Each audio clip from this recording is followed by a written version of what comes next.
నమస్తే, welcome to స్వతంత్ర. నేను మురళి. ముందుగా హెడ్లైన్స్ చూద్దాం. కేసీఆర్ దొంగ దీక్ష చేశాడన్న రేవంత్, బీఆర్ఎస్ బీజేపీని బొందపెట్టాలన్న సీఎం.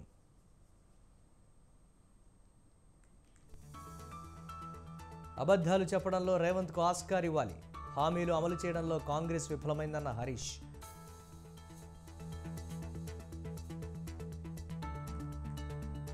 అన్నయ్య జోలికొస్తే సహించేది లేదు, సజ్జలకు పవన్ కళ్యాణ్ వార్నింగ్.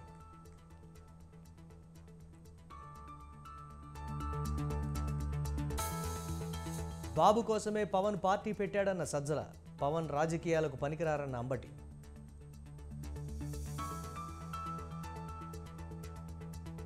మైలవరం రాజకీయంలో కొత్త మలుపు, చేతులు కలిపిన దేవినేని వసంత.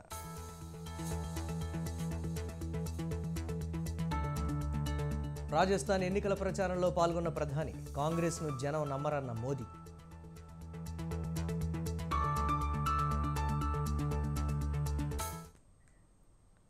సీఎం జగన్మోహన్ రెడ్డిపై జనసేన అధినేత పవన్ కళ్యాణ్ ఘాటు విమర్శలు చేశారు. నర్సాపురంలో ఎన్నికల ప్రచారంలో పాల్గొన్న ఆయన జగన్ తనను తక్కువ అంచనా వేస్తున్నాడని అన్నారు. తన ముందు చిల్లర వ్యవహారాలు నడవని అన్నారు. తనకు ఎలాంటి భయాలు లేవన్నారు. వైసీపీ నేతలకు చిరంజీవిని విమర్శించే అర్హత లేదన్నారు. ప్రతి చేతికి పని, ప్రతి చేనుకు నీరందించడమే ఎన్డీఏ కూటమి లక్ష్యమన్నారు. అభివృద్ధితో పాటు సంక్షేమానికి పెద్దపీట వేస్తామని అన్నారు. జగన్, నువ్వు శివశివాని స్కూల్లో 10th క్లాసు ఇంటర్ పేపర్లో నువ్వు లీక్ చేస్తా ఉంటే నేను చెగువేరా గురించి చదువుతా ఉన్నా. విప్లవ నాయకుడు చెగువేరా గురించి, నోమ్ చోమ్స్కీ, చాలా పెద్దోళ్ళ గురించి చదువుతా ఉన్నాను. ఈ చిల్లర ఎవరాలు ఆపేసే నా దగ్గర. నువ్వు బూతులు తిట్టినా, మీరు నన్ను నానా మాటలన్నా నేను చాలా తెగించిన వాడిని. నా తెగింపు ఎంతో జగన్కి తెలియదు. నువ్వెంత ఊహించుకుంటే దానికంటే 10 ఎక్కువే ఉంటాను నేను, గుర్తుపెట్టుకో. నాకు భయాలు లేవు. నాకు ప్రతిరోజు రాజకీయాల్లో పార్టీ పెట్టడానికి నేను తప్పిపోయిన నర్సాపురంలో సాక్షిగా చెప్తున్నా. రాజకీయాల్లోకి రావడానికి నేను చాలా ఆలోచించాను. నిలబడగలమా లేదా, తట్టుకోగలమా లేదా. అన్నిటికంటే కూడా నేను మొన్న తెనాలి సభలో కూడా చెప్పాను. ఒక సమస్య గురించి మాట్లాడాలంటే చాలా కన్వీనియంట్గా, రైట్గా నేను డిప్లొమాటిక్గా మాట్లాడాను. చంద్రబాబు అధికారం కోసం ఆరాటపడుతున్నారని ఏపీ ప్రభుత్వ సలహాదారు సజ్జల రామకృష్ణారెడ్డి అన్నారు. జగన్ను ఒంటరిగా ఎదుర్కోలేక చంద్రబాబు కూటమిగా వస్తున్నారని అన్నారు. జగన్ ఒకవైపు, గుంటనక్కలు తోడేళ్లు ఇంకోవైపు ఉన్నాయన్నారు. పవన్ ఏ రోజు నాయకుడిలా వ్యవహరించలేదన్న సజ్జల, చంద్రబాబు కోసమే పవన్ కళ్యాణ్ పార్టీ పెట్టారని ఆరోపించారు. చంద్రబాబు ఏం చెబితే పవన్ అది చేస్తారని అన్నారు. సార్వత్రిక ఎన్నికల్లో వైసీపీ ఘన విజయం సాధిస్తుందని, ఈసారి 151 కంటే ఎక్కువ సీట్లు సాధిస్తామని ధీమా వ్యక్తం చేశారు. అసలు ఒక అజెండానే లేకుండా ఉన్న, కేవలం అధికారంలోకి రావడం కోసమే, పొత్తుల కోసం వెంపర్లాడి నానాజాతి సమితిలాగా తయారైన చంద్రబాబు కూటమి ఒకవైపు, పూర్తి వైఎస్ఆర్ కాంగ్రెస్ పార్టీ ప్రభుత్వం చేసిన మంచిని అజెండాగా తీసుకుని దీని మీద మీ బ్లెస్సింగ్స్, ఆశీస్సులు ఇవ్వండి అని జగన్మోహన్ రెడ్డి గారు ఒక్కరే, ఆయన వెనక ఈ సైన్యం, వైఎస్ఆర్ కాంగ్రెస్ పార్టీ సైన్యం. ఇది స్ట్రైట్ ఫైట్ ఈరోజు. అందుకు ఒప్పుకోవాలి. చంద్రబాబు నాయుడు ఏం చేశాడంటే, ఈ నానాజాతి సమితిలో కనపడిన వాళ్ళందరినీ కలిసుకొని ఒక పక్క నిలబడి, మనం ఏం చేసామో ప్రజలకు తెలియాలి, ఆ ప్రాతిపదిక మీదే ప్రజలు నిర్ణయం తీసుకోగలగాలి అని. జనసేన అధినేత పవన్ కళ్యాణ్పై మంత్రి అంబటి రాంబాబు విమర్శలు గుప్పించారు. పవన్ కళ్యాణ్ రాజకీయాలకు పనికిరాడని ఎద్దేవా చేశారు. పూలు, గజమాలలు వద్దని జనసేన లేఖ విడ్డూరంగా ఉందన్నారు. తనకు ఎమ్మెల్యే టికెట్ దక్కదని గోబెల్స్ ప్రచారం జరిగిందని మండిపడ్డారు. తాను అసెంబ్లీకి వెళ్లకుండా టీడీపీ, జనసేన, బీజేపీ అడ్డుకోవాలని ప్రయత్నిస్తున్నాయని ఆరోపించారు. 2019 ఎన్నికల్లో వచ్చిన మెజారిటీ కన్నా ఈసారి ఒక్క ఓటు తగ్గినా తాను నైతికంగా ఓడినట్లేనని కీలక వ్యాఖ్యలు చేశారు. ఆంధ్రప్రదేశ్లో మరోసారి వైసీపీ అధికారంలోకి వస్తుందని, జగన్ రెండోసారి సీఎం అవడం ఖాయమని మంత్రి ధీమా వ్యక్తం చేశారు. మా నాయకుడు నిమోనియాతో ఉన్నాడు. అసలు ఎప్పుడు నిమోనియాతో ఉంటాడు, అతను ఎప్పుడు కూడా అనారోగ్యంతోనే ఉంటాడు. మీరు చూశారుగా, మొన్న జ్వరం వచ్చిందని పిఠాపురం వదిలేసి హైదరాబాద్ వెళ్ళిపోయాడు. ఆయనకి ఎప్పుడు జ్వరం వస్తూనే ఉంటుంది. నేను చాలా సందర్భాల్లో చెప్పా, పవన్ కళ్యాణ్ అనేటువంటి వ్యక్తి సినిమాల్లో పనికొచ్చాడేమో కానీ రాజకీయాల్లో పనికొచ్చేటటువంటి వ్యక్తి కాదు అని. ఒక పట్టుదల ఉండాలి, ఒక విశ్వాసం ఉండాలి. ఆ పట్టుదల విశ్వాసం ఉన్నది ఒక్క జగన్మోహన్ రెడ్డి గారికి ఈ రాష్ట్రంలో తప్ప మరెవరికి లేదని కూడా ఈ సందర్భంగా నేను మనవి చేస్తాను. పూలు వేసిన రాళ్లుగా భావించే వ్యక్తి పవన్ కళ్యాణ్ గారు. రాజకీయాలకు పనికిరాని వ్యక్తులు ఇవాళ చంద్రబాబు నాయుడిని ముఖ్యమంత్రి చేయాలనేటువంటి దుర్బుద్ధితో మరి రాజకీయాల్లోకి వచ్చి పార్టీని తాకట్టు పెట్టి కులాన్ని తాకట్టు పెట్టి మోసం చేస్తున్నటువంటి పవన్ కళ్యాణ్ గారి మాటలు నమ్మవద్దని మాత్రం ఈ సందర్భంగా నేను చెప్పదలుచుకున్నాను. మా నాయకుడు నిమోనియాతో ఉన్నాడు.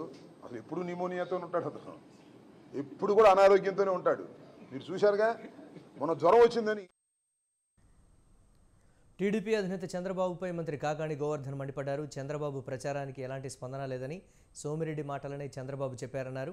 చంద్రబాబు సీఎంగా ఉన్నప్పుడు సర్వేపల్లికి ఏం చేశారని ప్రశ్నించారు. చంద్రబాబు చేసిన ఆరోపణలపై తాను విచారణకు సిద్ధమన్నారు. సర్వేపల్లిలో అభివృద్ధిని చూస్తే చంద్రబాబు ఆశ్చర్యపోతారన్నారు. చంద్రబాబుపై అనేక అభియోగాలు ఉన్నాయని వాటిపై విచారణకు సిద్ధమా అంటూ సవాల్ విసిరారు కాకాణి గోవర్ధన్. ఇక్కడికి వచ్చావు, నీకు ఎట్టుండాలి మామూలుగా ఇక్కడ నిజంగా అవినీతి జరిగి ఉంటే అభివృద్ధి జరగకపోయి ఉంటే నీకు జన నిరాజనం పట్టాలి కదా. ఎందుకు నీ ముఖాన్ని ఉమ్మేసి నేను మొహం చూసేయకుండా జనం రాకుండా ముగిచ్చారు? దానికి సమాధానం ఆలోచన చేసుకో. దాని మీద ఫ్రస్ట్రేషన్లోకి వెళ్ళి నాకు జనం రాలేదు కాబట్టి అని నా మీద మండిపడ్డం, ముఖ్యమంత్రి గారి మీద మండిపడ్డం, జగన్మోహన్ రెడ్డి గారి కాలి గోటికి పనికొస్తుందా నీ అనుభవం, నీ వ్యక్తిత్వం, నీ మనస్తత్వం? జగన్మోహన్ రెడ్డి గారి కాలి గోటికి పనికొస్తుందా? ఈరోజు ఎస్ జనంలోకి వెళ్తున్నాం. పోయినసారి జగన్మోహన్ రెడ్డి గారికి అవకాశం ఇద్దాం చూద్దామని చెప్పి ఓట్లు వేశారు. ఈసారి జగన్మోహన్ రెడ్డి గారు ఇచ్చారయ్యా, తీసుకున్నాం కదయ్యా, ఓటు వేయకపోతే ఎట్టయా, ఎవరు ఇచ్చారయ్యా ఎన్ని సంవత్సరాల దాని నుంచి మాట్లాడేటువంటి పరిస్థితి ఉంది. నువ్వు పెద్ద అనుభవజ్ఞుడు అని చెప్పి నీకు మొగ్గు చూపించారు. నీ అనుభవం ఏంటంటే మొత్తం రంగరించి 2014 నుంచి 2019 దాకా రంగరించుకొని నేగిపోయినారు మొత్తం ఆంధ్ర రాష్ట్రం అంతా. అందుకని తమ అనుభవం చాలయా అని చెప్పి తమను పక్కన పెట్టి జగన్మోహన్ రెడ్డి గారికి అవకాశం ఇచ్చారు. మరలా చెప్తున్నా నా అనుభవం. చంద్రబాబు హామీలను ప్రజలు నమ్మే పరిస్థితిలో లేరని మంత్రి పెద్దిరెడ్డి రామచంద్రారెడ్డి అన్నారు. మదనపల్లి నియోజకవర్గంలో ఎన్నికల ప్రచారంలో పాల్గొన్న ఆయన చంద్రబాబు 14 ఏళ్లు ముఖ్యమంత్రిగా ఉండి కుప్పంకు నీరు కూడా ఇవ్వలేకపోయారన్నారు. ఎన్నికల్లో ఎమ్మెల్యే అభ్యర్థి నిస్సార్ అహ్మద్ను, ఎంపీ అభ్యర్థి మిథున్ రెడ్డిని గెలిపించాలని కోరారు. సీఎం జగన్ పార్టీలు కులాలు చూడకుండా అందరికీ పథకాలు అందించారన్నారు. 2014లో 100 పేజీల మేనిఫెస్టో 600 హామీలు ఇచ్చిన చంద్రబాబు ఒక్క హామీ అయినా అమలు చేశారా అని ప్రశ్నించారు. చంద్రబాబు బూటకపు హామీలు, సూపర్ సిక్స్లు ప్రజలు నమ్మే పరిస్థితిలో లేరని పెద్దిరెడ్డి రామచంద్రారెడ్డి చెప్పారు. ప్రతి గ్రామంలో కూడా ఆ గ్రామానికి సంబంధించి జన్మభూమి కమిటీ తెలుగుదేశం పార్టీ వారు ఇచ్చే 1వ పెన్షన్ ఇచ్చినా, ఇల్లు ఇచ్చినా వాళ్ళకు కావాల్సిన వారికి తెలుగుదేశం పార్టీ నాయకులకు కార్యకర్తలకు ఇచ్చారు తప్ప మన మాదిరి పారదర్శకంగా పేదలందరికీ న్యాయం చేయలేదు అనేది మీ అందరికీ కూడా తెలుసు. ఈరోజు జగన్మోహన్ రెడ్డి గారు ప్రతి ఒక్కరికి కూడా, ఒక్క పేదవాడికి కూడా అన్యాయం జరగకుండా ఏదైనా పొరపాటున ఏదైనా పెన్షనో ఇల్లు రాకపోతే తిరిగి మళ్ళీ 6 నెలలకు ఒకసారి ప్రతి జనవరిలోనూ ప్రతి జూలైలోనూ మళ్ళా సర్వే చేసి మళ్ళీ ఇచ్చే పరిస్థితి ఈరోజు మన ప్రభుత్వం కల్పిస్తూ ఉంది. ఈరోజు అభివృద్ధి కార్యక్రమాలు అంటే మనం ఎప్పుడు కూడా ఈ ప్రాంతంలో ఏ శాసనసభ్యుడు వచ్చినా కూడా అభివృద్ధి గురించి పట్టించుకోలేదు. చంద్రబాబు నాయుడు పాలనలో ప్రతి గ్రామంలో కూడా. ఎన్టీఆర్ జిల్లా రాజకీయాల్లో మరో ఆసక్తికర ఘటన జరిగింది. ఆగర్భ శత్రువుల కలయిక రాష్ట్రంలో చర్చనీయాంశంగా మారింది. టీడీపీ రాష్ట్ర ప్రధాన కార్యదర్శి మాజీ మంత్రి దేవినేని ఉమామహేశ్వరరావుతో మైలవరం టీడీపీ ఎమ్మెల్యే అభ్యర్థి వసంత వెంకట కృష్ణప్రసాద్ భేటీ అయ్యారు. సోమవారం నామినేషన్ కార్యక్రమానికి రావాలని దేవినేని ఉమామహేశ్వరరావును వసంత కృష్ణప్రసాద్ ఆహ్వానించారు. 2019 ఎన్నికల్లో ప్రత్యర్థులుగా తలపడటమే కాకుండా ప్రతిపక్షంలో 5 సంవత్సరాల పాటు దేవినేని ఉమ వసంత కృష్ణప్రసాద్పై తీవ్ర అవినీతి ఆరోపణలు చేశారు. అయితే అనూహ్యంగా మారిన రాజకీయ పరిణామాలతో వసంత వైసీపీకి రాజీనామా చేసి టీడీపీలో చేరారు. అంతేకాక మైలవరం టికెట్ కూడా దక్కించుకున్నారు. ఈ నేపథ్యంలో వీరిద్దరి కలయిక టీడీపీ వర్గాల్లో హాట్ టాపిక్గా మారింది. మమ్మల్ని 17 ఏళ్ళు నన్ను కాపాడారు. రేపు 5 సంవత్సరాలు ఇతను ఇక్కడ శాసనసభ్యుడిగా పనిచేస్తాడు. అందరం కూడా కలిసి మీ గౌరవాలు కానీ, మీ పట్ట కష్టాన్ని కానీ, మీ ఇబ్బందులు కానీ అధిగమిస్తాం. ఎందుకంటే కూడా తలచొక్కాలు వేసుకొని కళారంగాలు తయారయ్యి మేము పెత్తనం చేస్తామని కృష్ణప్రసాద్ మాటలు నా దగ్గర నా మాటలు చెప్తే వినడానికి ఎవరు కూడా సిద్ధంగా లేము. కృష్ణప్రసాద్ మీదో, దేవేరమ్మ మీదో, సుధాకర్ మీదో ఇట్లా చెప్పి బతుకుతూ ఉంటారు. వాళ్ళ గురించి మీరు పట్టించుకోవాలండి. అన్నదమ్ములాగా ఎన్నో పట్ట కార్యకర్త. ఏపీలో నామినేషన్ల పర్వం పీక్ స్టేజ్కు చేరిపోయింది. మరో 3 రోజుల్లో నామినేషన్ల గడువు ముగియనుంది. అయినా ఇంకా టీడీపీలో సీట్ల సర్దుబాటుపై తర్జన భర్జన కొనసాగుతోంది. తాజాగా టీడీపీ అధినేత చంద్రబాబు ఆఖరి నిమిషంలో బిగ్ ట్విస్ట్ ఇచ్చారు. 5 చోట్ల అభ్యర్థులను మారుస్తూ కీలక నిర్ణయం తీసుకున్నారు. అంతేకాక అందరికీ కలిపి ఒకేసారి బీ ఫారాలు అందించారు చంద్రబాబు. ఇంతకీ మార్పులు చేర్పులు జరిగిన ఆ 5 స్థానాలు ఏవి? టీడీపీ రెబల్స్ బెడద తప్పదా?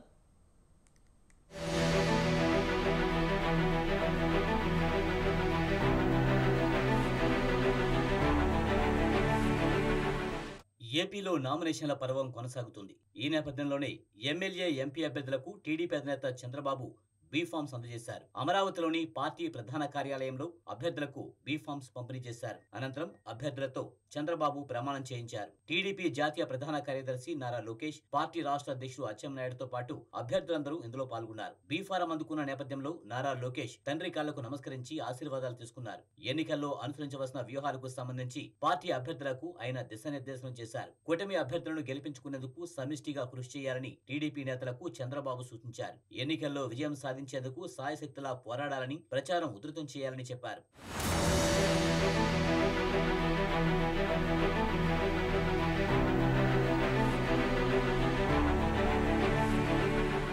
వాస్తవానికి టీడీపీ, జనసేన, బీజేపీ పార్టీల పొత్తుల్లో భాగంగా 144 అసెంబ్లీ, 17 ఎంపీ స్థానాలకు టీడీపీ అభ్యర్థులను ప్రకటించింది. అయితే కొందరి నేతలకు టికెట్లు దక్కకపోవడంతో చాలా చోట్ల అసమ్మతి జ్వాలలు ఎగిసిపడ్డాయి. దీంతో తాజాగా 5 చోట్ల అభ్యర్థులను మార్చారు. ఉండి, పాడేరు, మాడుగుల, మడకశిర, వెంకటగిరి స్థానాల్లో మార్పులు చేశారు. ఉండి ఎమ్మెల్యే అభ్యర్థిగా రఘురామకృష్ణరాజుకు అవకాశం కల్పించారు. ఆయనతో పాటు పాడేరు నుంచి గిడ్డి ఈశ్వరి, మాడుగుల బండారు సత్యనారాయణమూర్తి, మడకశిర ఎంఎస్ రాజు, వెంకటగిరి కురుగొండ్ల రామకృష్ణలకు టికెట్లు ఖరారు చేశారు.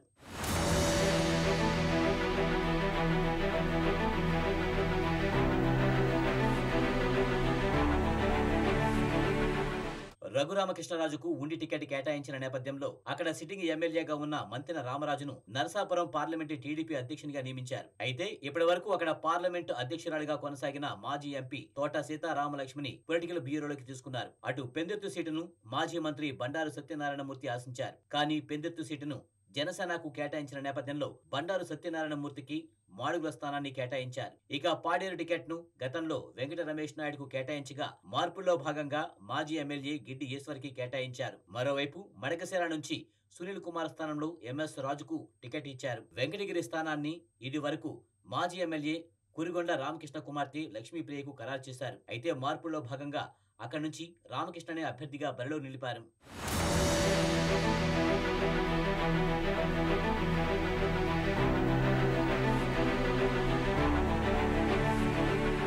మరోవైపు పొత్తుల్లో భాగంగా మరో 2 స్థానాలు సందిగ్ధత కొనసాగుతుంది. అనపర్తి, దెందులూరు స్థానాల్లో అభ్యర్థుల విషయంలో ఉత్కంఠ కొనసాగుతూనే ఉంది. అనపర్తి స్థానాన్ని బీజేపీకి కేటాయించడంతో అక్కడ టీడీపీ టికెట్ ఆశించిన మాజీ ఎమ్మెల్యే నల్లమిల్లి రామకృష్ణారెడ్డి అసంతృప్తి వ్యక్తం చేశారు. చంద్రబాబు సైతం ఆయనకు స్వయంగా ఫోన్ చేసి నచ్చజెప్పేందుకు ప్రయత్నించారు. తాను టీడీపీ నుంచే పోటీ చేస్తారని స్పష్టం చేశారు. అయితే పొత్తుల్లో భాగంగా సీట్ల కేటాయింపు విషయంలో సమస్యలు తలెత్తడంతో ఆయన్ను బీజేపీ నుంచి పోటీ చేయాలని టీడీపీ అధిష్టానం సూచించింది. ఈ క్రమంలో నల్లమిల్లి అనపర్తిలో బీజేపీ తరఫున పోటీ చేయడం ఖాయంగా కనిపిస్తోంది.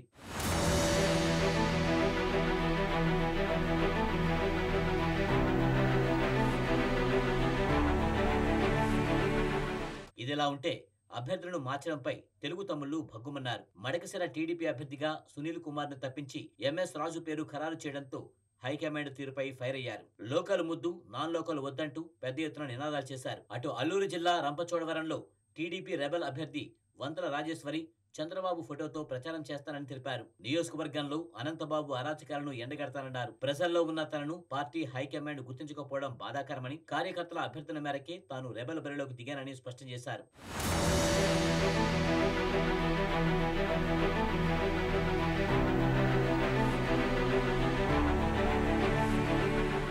మొత్తానికి ఎంపీ, ఎమ్మెల్యే అభ్యర్థులకు బీ ఫామ్స్ అందజేసి ఎన్నికల ప్రచారంలో దూసుకుపోతుంది టీడీపీ. రాబోయే రోజుల్లో ప్రచారాన్ని మరింత పరుగులు పెట్టేలా ప్లాన్ చేస్తుంది. అయితే రెబల్స్ బెడదతో పాటు అసమ్మతి జ్వాలలను ఎలా దారికి తెస్తారనేది వేచి చూడాలి.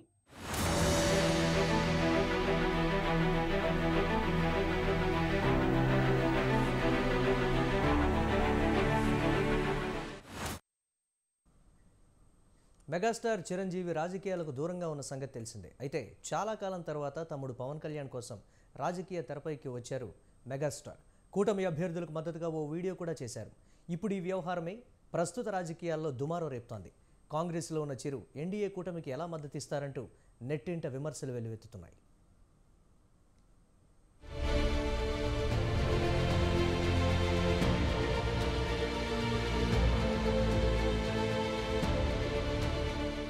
ఏపీలో ఎన్నికల వేళ కీలక పరిణామం చోటు చేసుకుంది. రాజకీయాలకు దూరంగా ఉంటానని ప్రకటించిన చిరంజీవి కీలక ప్రకటన చేశారు. ఏపీలో కూటమి నుంచి పోటీ చేసిన అభ్యర్థులకు మద్దతు ఇవ్వాలని అభ్యర్థించారు. తాజాగా చిరంజీవి తన సోదరుడు పవన్ కు జనసేన కోసం 5 కోట్ల విరాళం ఇచ్చారు. కూటమి నుంచి పోటీ చేసిన పలువురు అభ్యర్థులు చిరంజీవిని కలిసి మద్దతు కోరుతున్నారు. ఈ క్రమంలోనే మెగాస్టార్ చిరంజీవి రాజకీయంగా ఆసక్తికర ప్రకటన చేశారు. గతంలో చిరంజీవితో ప్రజారాజ్యంలో కలిసి పనిచేసిన నేతలు, మెగాస్టార్ తో సాన్నిహిత్యం ఉన్న నాయకులు ఆయనకు కలిసి మద్దతు కోరారు. తాజాగా బీజేపీ నుంచి అనకాపల్లి ఎంపీ అభ్యర్థిగా పోటీ చేస్తున్న సీఎం రమేష్, పెందుర్తి నుంచి జనసేన అభ్యర్థిగా పోటీలో ఉన్న పంచకల్ల రమేష్ బాబు ఇద్దరు చిరంజీవిని కలిశారు. ఈ సందర్భంగా వారితో కలిసి చిరంజీవి ఒక వీడియో విడుదల చేశారు. అందులో తను చాలా కాలం తర్వాత రాజకీయాల గురించి మాట్లాడుతున్నానని చెప్పుకొచ్చారు. సీఎం రమేష్ తో తనకు ఉన్న అనుబంధాన్ని వివరించారు. పంచకల్ల రమేష్ ప్రజారాజ్యం ద్వారా రాజకీయాల్లోకి వచ్చిన అంశాన్ని ప్రస్తావించారు. రాజకీయాల గురించి ప్రస్తావించడం అనేది చాలా సంవత్సరాల తర్వాత మళ్ళీ ఇప్పుడే జరుగుతుంది. దానికి ప్రధానమైన కారణం తమ్ముడు పవన్ కళ్యాణ్, అలాగే చంద్రబాబు నాయుడు గారు తెలుగుదేశం నుంచి, బీజేపీ నాయకత్వం, వీళ్ళందరూ ఒక కూటమిగా ఏర్పడ్డారు. అది చాలా సంతోషం, మంచి పరిణామం. ఈ సందర్భంగా మరీ ముఖ్యంగా ఈ రోజున నేను ఇట్లాగా మాట్లాడడానికి ప్రధానమైన కారణం నా మిత్రుడు, చిరకాల మిత్రుడు సీఎం రమేష్, అట్లాగే పంచగల్ రమేష్ రాజకీయంగా అరంగేట్రం చేసింది నా బ్లెస్సింగ్స్ తోటి.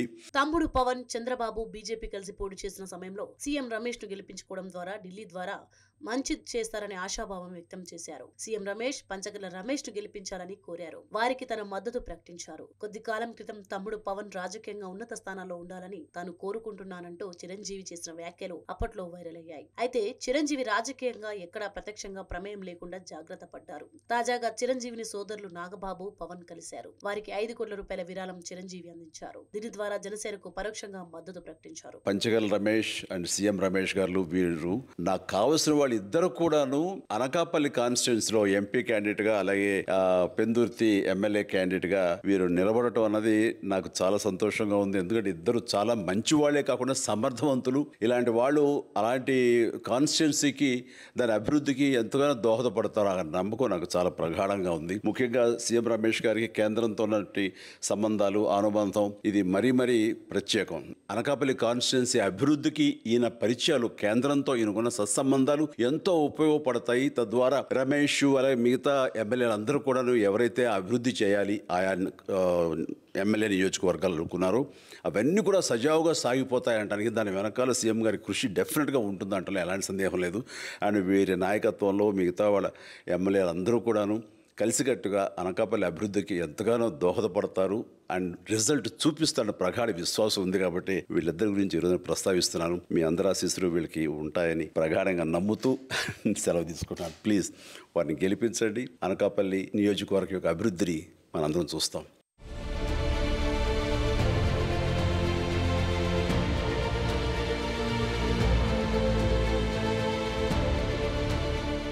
ఇప్పుడు బీజేపీ, జనసేన నుంచి పోటీ చేసిన అభ్యర్థులకు చిరంజీవి నేరుగా మద్దతు ప్రకటించడం పైన సోషల్ మీడియాలో భిన్నాభిప్రాయాలు వ్యక్తమవుతున్నాయి. కాంగ్రెస్ కు చిరంజీవి రాజీనామా చేయకుండా ఎన్డీఏ కూటమి అభ్యర్థులకు మద్దతుగా నిలవడం ఏంటని నెటిజన్లు ప్రశ్నిస్తున్నారు. అయితే చిరంజీవి ఈ ఇద్దరు అభ్యర్థుల గురించి ప్రత్యేకంగా వీడియోలో ప్రస్తావించారు. అయితే చిరంజీవి మద్దతు కూటమికి ఉందనే చర్చ వినిపిస్తోంది. ఎన్నికల సమయంలో చిరంజీవి చేసిన ఈ ప్రకటన ద్వారా ఇప్పుడు రాజకీయంగానూ చిరంజీవిని ప్రత్యర్థి పార్టీలు లక్ష్యంగా చేసుకునే అవకాశం ఉంది. దీంతో రాబోయే రోజుల్లో ఎలాంటి పరిణామాలు చోటు చేసుకుంటాయన్నది ఆసక్తిగా మారింది.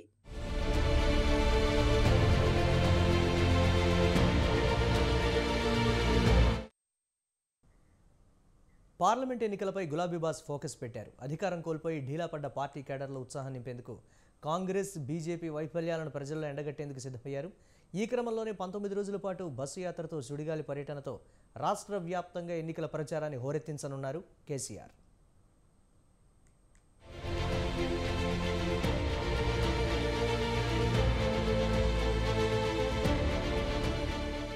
పార్లమెంట్ ఎన్నికల పోరు తెలంగాణలో హోరాహోరీగా సాగుతోంది. ప్రధాన పార్టీలైన బీజేపీ, బీఆర్ఎస్, కాంగ్రెస్ల మధ్య త్రిముఖ పోరు నెలకొంది. ఈ క్రమంలో గెలుపే లక్ష్యంగా వ్యూహాత్మకంగా ముందుకు సాగుతోంది బీఆర్ఎస్. అధికారం కోల్పోయి గడ్డు పరిస్థితులు ఎదుర్కొంటున్న వేళ పార్లమెంట్ ఎన్నికల్లో అయినా గెలిచి తమ సత్తా చాటాలని భావిస్తోంది. ఈ క్రమంలోనే ప్రచారాన్ని ముమ్మరం చేయనున్నారు గులాబీ బాస్. అయితే ఈ ప్రచారంలో నయా ప్లాన్తో కేసీఆర్ ముందుకు సాగనున్నారు. గతానికి భిన్నంగా బహిరంగ సభలకు బదులుగా బస్సు యాత్రకు కేసీఆర్ శ్రీకారం చుట్టనున్నారు. ఈ నెల 24 నుంచి 17 రోజుల పాటు ప్రజాక్షేత్రంలో ఉండనున్నారు. రాష్ట్ర వ్యాప్తంగా కార్నర్ మీటింగ్స్, రోడ్ షోలతో ప్రచారాన్ని హోరెత్తించనున్నారు.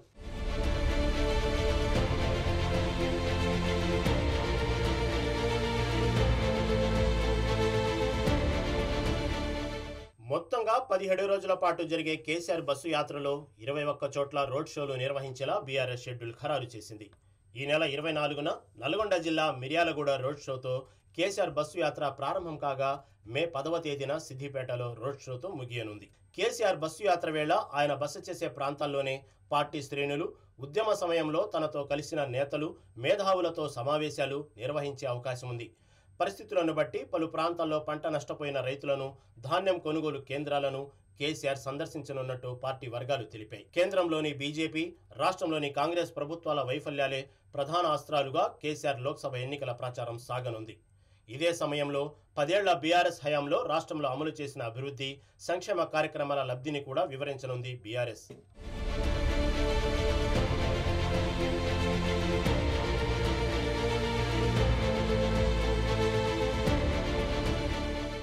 ఇక బస్సు యాత్రలో మొదటి రోజు ఏప్రిల్ 24న మిర్యాలగూడ, సూర్యాపేటలో పర్యటించనుండగా ఏప్రిల్ 25న Bhuvanagiri, April 26 Mahabubnagar, April 27న నాగర్ కర్నూల్, ఏప్రిల్ 28 వరంగల్లో బస్సు యాత్ర సాగుతుంది.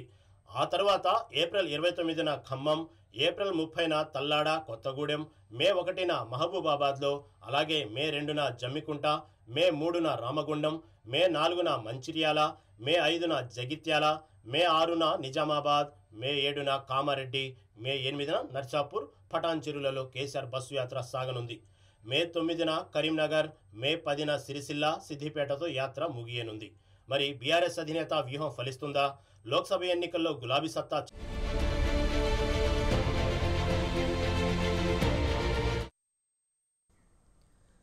మంత్రి కోమటిరెడ్డి వెంకటరెడ్డి నిజమైన తెలంగాణ పోరాట యోధుడని సీఎం రేవంత్ రెడ్డి అన్నారు. భువనగిరిలో కాంగ్రెస్ అభ్యర్థి కిరణ్ కుమార్ తరపున రోడ్ షోలో పాల్గొన్న ఆయన కోమటిరెడ్డికి తనతో పాటు సీఎం అయ్యే అన్ని అర్హతలు ఉన్నాయంటూ ఆసక్తికర వ్యాఖ్యలు చేశారు. కేసీఆర్ దొంగ దీక్ష చేశారన్నారు. తెలంగాణ అభివృద్ధి కోసం అహర్నిశలు పాటుపడుతున్నారన్నారు. లెఫ్ట్ పార్టీలు మాకు సంపూర్ణ మద్దతు ఇస్తున్నాయని, ఈడీ, సీబీఐతో మోదీ విపక్షాలను బెదిరిస్తున్నారని మండిపడ్డారు. సాధనలో పదవులు, పిల్లలు ప్రాణాలు పోతుంటే కల్వకుంట్ల చంద్రశేఖరరావు గారు రాజీనామాల డ్రామాల మీద ఎలక్షన్, సెలక్షన్, కలెక్షన్ అని ఉప ఎన్నికలు తీసుకొచ్చి హైదరాబాద్ లో ఉండే ఆంధ్రోళ్లను బెదిరించి కోట్ల రూపాయలు మెక్కి అడవి పందిలాక టిఆర్ఎస్ వాళ్ళు బలిచిండ్రు. మీ అభిమాన నాయకుడు కోమటిరెడ్డి వెంకటరెడ్డి గారు ఆనాడు మంత్రి పదవిని త్యాగం చేసి నల్గొండ గడ్డ మీద ఆమరణ నిరాదీక్ష చేసి చావు నోట్లో తలకాయ పెట్టి తన అధిష్టానాన్ని కూడా తెలంగాణ కోసం ఎదిరించి నిలబడి తెలంగాణ రాష్ట్రాన్ని సాధించిండు. వాడెవడో సన్నాసి. మాజీ మంత్రి హరీష్ రావుపై మాజీ ఎమ్మెల్యే మైనంపల్లి హనుమంతరావు ఫైర్ అయ్యారు. ఇంకా అధికారంలో ఉన్నామనే భ్రమతో హరీష్ రావు ఇష్టానుసారంగా మాట్లాడుతున్నారని ఆగ్రహం వ్యక్తం చేశారు. తూముకుంట మున్సిపల్ పరిధిలోని అంతాయిపల్లి గ్రామంలో జరగబోయే సీఎం రేవంత్ రెడ్డి సభాస్థలాన్ని మాజీ ఎమ్మెల్యే సుధీర్ రెడ్డి, వజ్రేష్ యాదవ్తో కలిసి పరిశీలించారు. ఎన్నికల తర్వాత హరీష్ రావు చేసిన అక్రమాల చిట్టా విప్పుతామన్నారు. మల్లన్న సాగర్ కుంభకోణంలో బినామీల పేర్లతో పాస్బుక్లు సృష్టించి రిజిస్ట్రేషన్ చేసుకున్నారని ఆరోపించారు. సోనియా గాంధీ తెలంగాణ ఇచ్చిన తర్వాత బీఆర్ఎస్ను కాంగ్రెస్లో విలీనం చేస్తామని చెప్పి మోసం చేశారని గుర్తు చేశారు. రాబోయే ఎన్నికల్లో 15 ఎంపీ సీట్లు గెలవబోతున్నామని ఆశాభావం వ్యక్తం చేశారు. ఇప్పుడు బీసీ బంద్ అన్నారు. బీసీ బంద్ ఎంతమందికి ఇచ్చారు? ఇదే మొక్కుబడికి 200, 300 కడుపుంటే ఒక్కరికి ఇచ్చారు. అంటే ఓన్లీ మొక్కుబడికి ఇవి ఇచ్చినామని చెప్తాను. పథకాలు గట్లుంటాయా? అందరిని సమానంగా చూడాలి కదా. ఇవి మనం ట్యాక్స్ పేయర్స్, మన డబ్బులే కదా ఇచ్చేది. ఇచ్చినప్పుడు అందరికి సమానంగా ఇవ్వాలి కదా. వాళ్ళు ఇష్టం ఉన్న వాళ్ళకి ఇట్లా ఏదో ఇచ్చినామని అది పబ్లిసిటీ. పవర్ హంగర్స్ అయితే రాహుల్ గాంధీయో, సోనియా గాంధీనో, ప్రియాంకనో ప్రైమ్ మినిస్టర్ అవుతుండే. 2 సార్లు మన్మోహన్ సింగ్ నే చేసే కదా.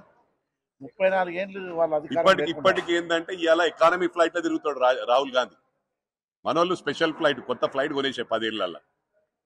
ఉద్యమంకి ముందు ఏముండే పైసలు, ట్రాన్స్పోర్ట్ మినిస్టర్కి ముందు ఏముండే పైసలు ఉండనా? పైసలు వెళ్తారా? ఏం చెప్పి దేశ రాజకీయాలు రాహుల్ గాంధీ మోదీ చుట్టే తిరుగుతున్నాయని టీపీసీసీ వర్కింగ్ ప్రెసిడెంట్ జగ్గారెడ్డి అన్నారు.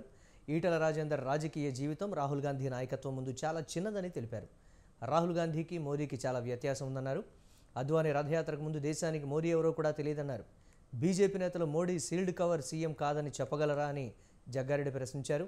రాహుల్ గాంధీ అనేక రాష్ట్రాల సీఎంలను సీల్డ్ కవర్లో డిసైడ్ చేశారని చెప్పారు. మోదీ పవర్ కోసం వచ్చిన లీడర్ అని, రాహుల్ గాంధీ ప్రజల కోసం పోరాడే ఫైటర్ అని జగ్గారెడ్డి అన్నారు. గుడి కట్టగానే ఇక దేశంలో కరువంతా పోయిందా? ఉద్యోగాలు వచ్చినాయా? ఆ పోరలకు కూడా తెలివి ఉండాలి. ఏం దుంకులాడతారో ఏమో. నమ్మది శ్రీరాముడు లాంటి పరిపాలన అందించే లక్షణాలు ఉన్న నాయకుడు ఎవరయ్యా ఈ దేశ రాజకీయాల్లో అంటే ఓన్లీ రాహుల్ గాంధీ. నేను శ్రీరామచంద్రుని భగవానుని భక్తుడుగా నేను చెప్తున్నా.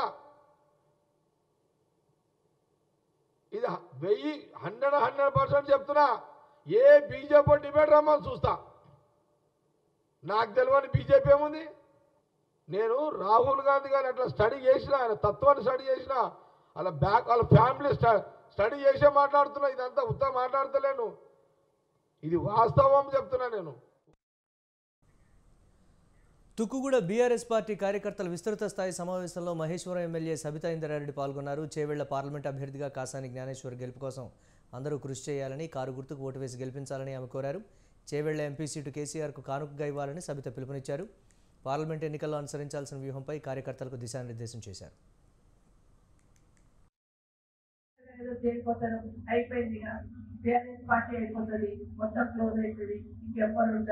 ఇలాంటి మాటలు మాట్లాడుతున్న విషయాన్ని మనం గమనిస్తున్నాం. వాళ్ళన్నట్టు సాధ్యమవుతుందా? ఒక్కొక్క దగ్గర లక్షలాది మంది, 63 లక్షల మంది మెంబర్షిప్ ఉంది బీఆర్ఎస్ పార్టీ. ఒక మన కాన్స్టిట్యూన్స్ 63,000 మంది మొన్న మెంబర్షిప్. ఆశామాషే కాదు. కానీ ఒక మాయమట్టి మాట్లాడే ప్రయత్నం చేస్తా ఉన్నారు. ఒక ఎమ్మెల్యే గారు ఏదైనా కలవడానికి పోతే అయిపోయి కలిసిపోతున్నారనే ప్రయత్నం చేస్తున్నారు. ఒకటి ఏంటంటే కేసీఆర్ గారు ఏదో చేరిపోతారు, అయిపోయింది, బీఆర్ఎస్ పార్టీ అయిపోతుంది, మొత్తం క్లోజ్ అవుతుంది, ఇంకెవ్వరు ఉంటారు, ఇలాంటి మాటలు. ఢిల్లీ సీఎం ఆప్ అధినేత అరవింద్ కేజ్రీవాల్ను చంపేందుకు కుట్ర పన్నారని ఆయన భార్య సునీత కేజ్రీవాల్ సంచలన వ్యాఖ్యలు చేశారు.